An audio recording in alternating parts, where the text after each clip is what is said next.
All right, I think that was her way of saying, don't give my next two guests yet another penny. Lili Valletta is the Culturintel CEO. We've also got Steve Moore with us as well, the former Trump senior economic advisor, best-selling author, Trumponomics, among many, many others. Lili, what she seems to be saying there is that is a justification for some of the planned tax hikes on upper income, on corporations, because it can't have an even start. They already have an advantage. What do you make of that? Well, I think we can all agree we want a society that promotes opportunity. But what's flawed with the video is that it's suggesting that we all end up at the same place. And I think we need to remember how the Constitution reads, and the 14th Amendment is looking for everyone to have that opportunity for equal treatment. And I think that is what we're missing with this video. We need to recognize that the American dream is rewarding the hustle, the hard work, the opportunities that ultimately will deliver on outcome based on what you do with those opportunities. So I think it's a dangerous proposition because we need to look at the full picture, and it's not about equal outcomes, but yes, I'm all for equity or an equitable society that allows you to live your full self. I don't know, just me, Steve. I'm always a little unnerved when I see, human society revealed as just cartoon figures. But that aside, I'm wondering what you make of one of the arguments for the market's advance is that some, not all, I always find these specious arguments, but that they anticipate the Biden victory tonight, and he carries the Senate with him, and we're going to go stimulus, a gaga. Or a go-go, or a Lady Gaga. And it's going to be so over the top, it can't help but boost the economy. What do you think?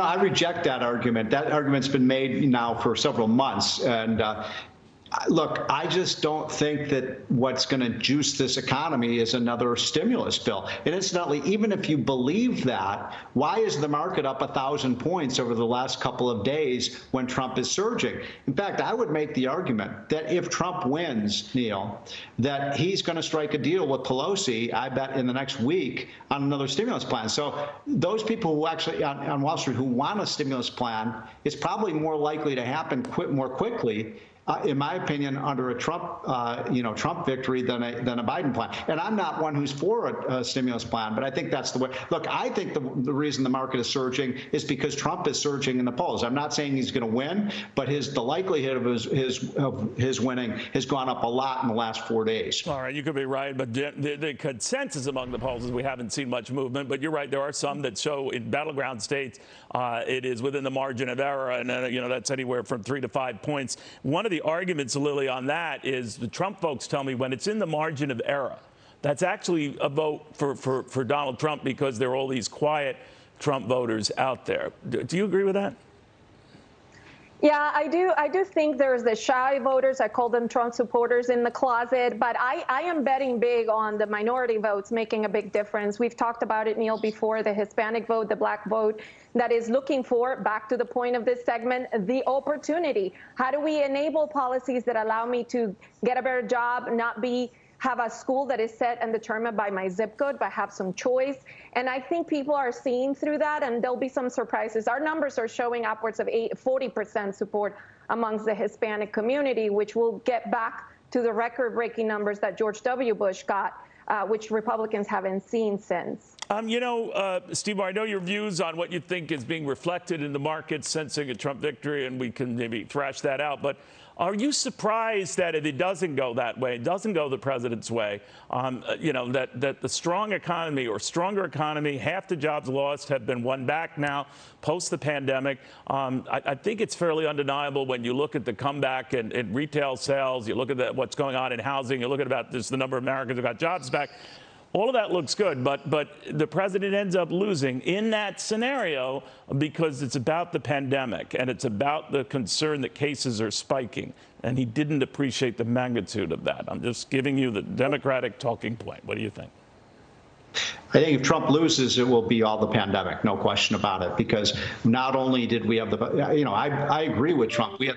virtually the best economy in American history at the end of 2019. Lowest poverty rate ever, highest income gains ever, lowest unemployment rate in 50 years for blacks, Hispanics, Asians. I mean, it was a blockbuster economy. And now you're seeing a nice surge in the economy again, much faster. Remember, I mentioned this the other day on your show on Saturday. This is something nobody expected. So if Trump loses, it will be primarily because people are just worried about the coronavirus. And the question is, what would Democrats do differently? Would they shut down the economy? Would they lock it down again? That's something voters should be thinking about. Do you worry, though, Lili, that even when the leaders of the president's political stripe, that is Boris Johnson in Britain, and he is shutting down the entire British economy for a month, he's not a fan of doing so, but that he has no other choice given spikes in cases there, that changed things a little bit. What do you think?